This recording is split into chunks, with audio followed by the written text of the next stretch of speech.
आशा छ हजुरहरु पनि सन्चै हुनुहुन्छ होला। नयाँ हुनुहुन्छ भने प्लिज मेरो च्यानललाई सब्स्क्राइब गरिदिनु होला। र आज चाहिँ म केरा देखाउँदै छु। किन नाटकमा यो बारे खाली भिडियो बनाउँछ है? छोड न। किन छोड्ने?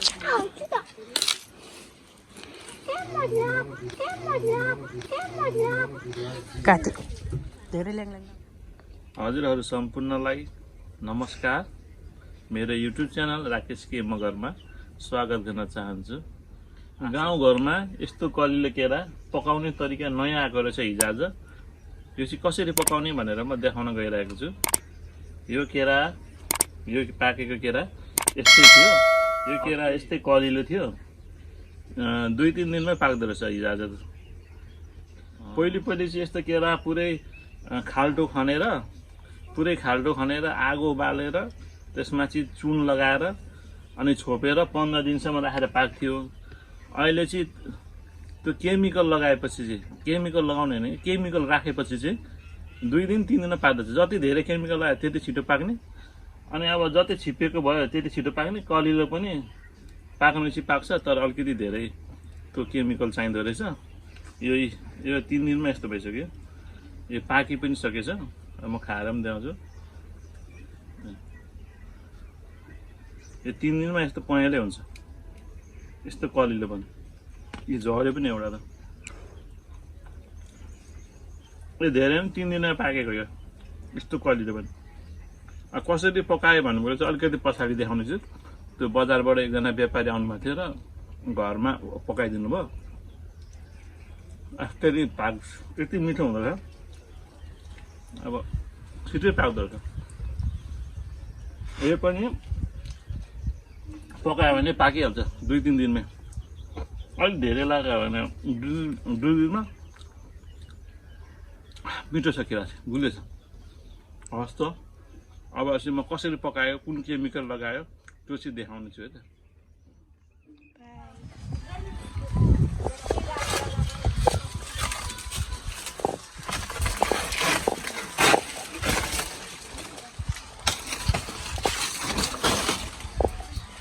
ए किन लडेको?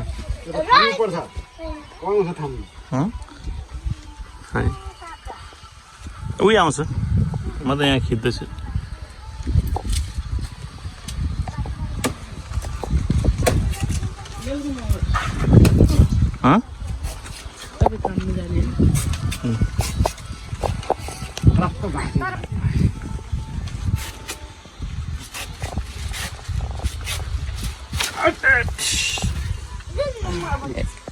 म बोकिदिन्छु।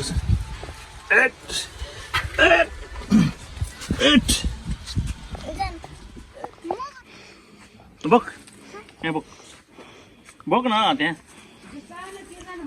बोकिस बोक उता ल्याएर राखिदिन्छ घाममा। बोक न।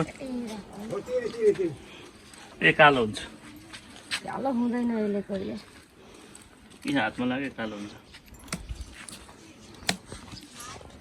टुक्रा बनायो र च्याउसी छोड। धेरै ल्याङ नगर के। कोन तपाईको केरा के नपाक्नु पाक्छ? म त हिजो लगेको भोलि निकाल्छु।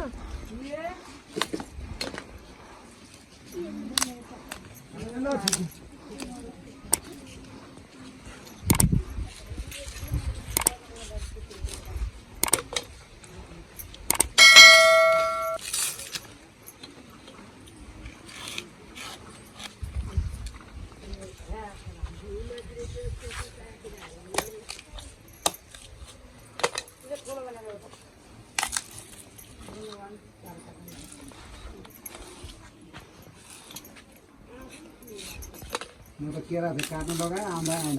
होइन, घरमा भात साग खायो अनि एकछिन साग टिप्न थाल्यो, त्यहाँ बेथु साग।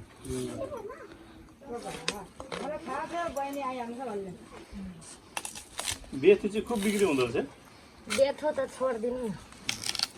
बेच्दैन आफू खानु पनि आज त थुप्रो टुको छु।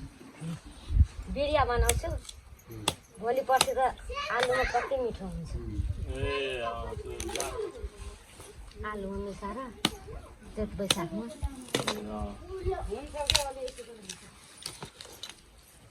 मलाई चाहिँ मिठो लागेन बेरिया यसमा दिनुपर्छ मासुको मसला अनि मिठो हुन्छ फुटेपछि केले के हिजो 48 किलोको खसी काटेको थियो हामीले तर राति गएर मासु भुटेको पनि थियो जस्तै पकाएको छोरी ओसार ओसार केरा त्यो घाममा राखेर अनि यसमा छाउने केही छैन बोरा बोरा सनको सनको छैन अरू लुगा ओछाउन हुँदैन हुन्छ लुगा ल्याउनु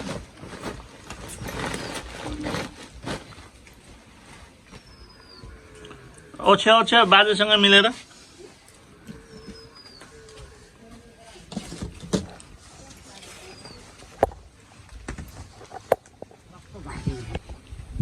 यसको नाम चाहिँ के भन्छ यो केरा पकाउनेको यो केरा पकाउनेको नाम चाहिँ के हो Corbett car Corbett Corbett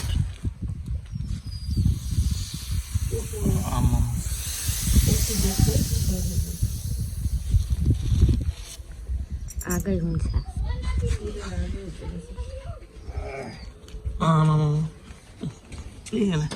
car Corbett Corbett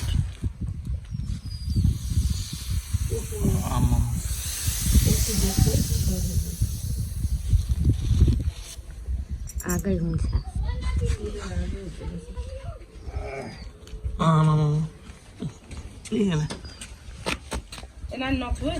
भित्र ओछाउन होइन कस्तो छ जा उता बस्न यो केरा उता राखे त छाट उता सानो केरा पकाउने हो कि उता घाममा सानो घाममा सानो उता घाममा राख्न त्यो सुतेको छैन त्यो घाममा राख यहाँ अलि एउटा त्यहाँ क्या त्यहाँ बिस्तारै साथमा केरा पकाउने हो कि भन्दा धेरै पाक्दैन त्यति पकाउने कोसमा के भन्छ अरू त्यसले पकाउने कार्बेट के भन्नुभयो अरे कार्बेट यो यहाँ राख्ने अनि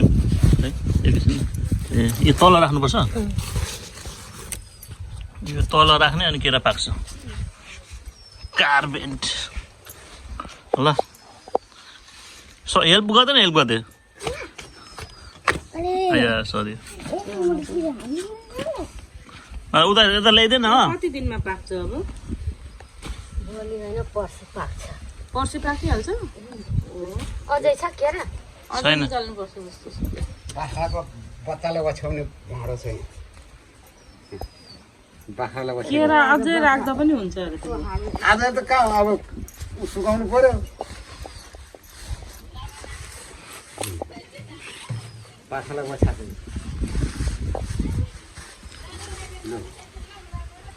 अब चुल्हा कोठामा राख्नुपर्छ क्या एकछिन तात्नु हुँदैन अनि भित्रको आलु एकछिन घाममा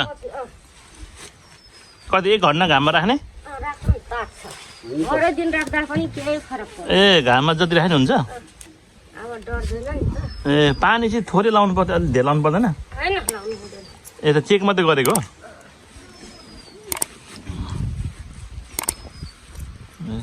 अब घाममा राख्ने भरेसम्म अनि राति राख्ने अनि 3 दिन पछाडि अनि भोलि पनि घाममा राख्नुपर्छ होइन राख्नु हुँदैन आज मात्रै हो ल यो केरा काट्दिनु गाडी चक्लेट नखाउने होइन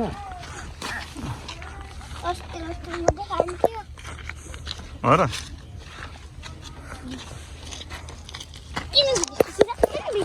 यसलाई त ल्याङ गर्छ कि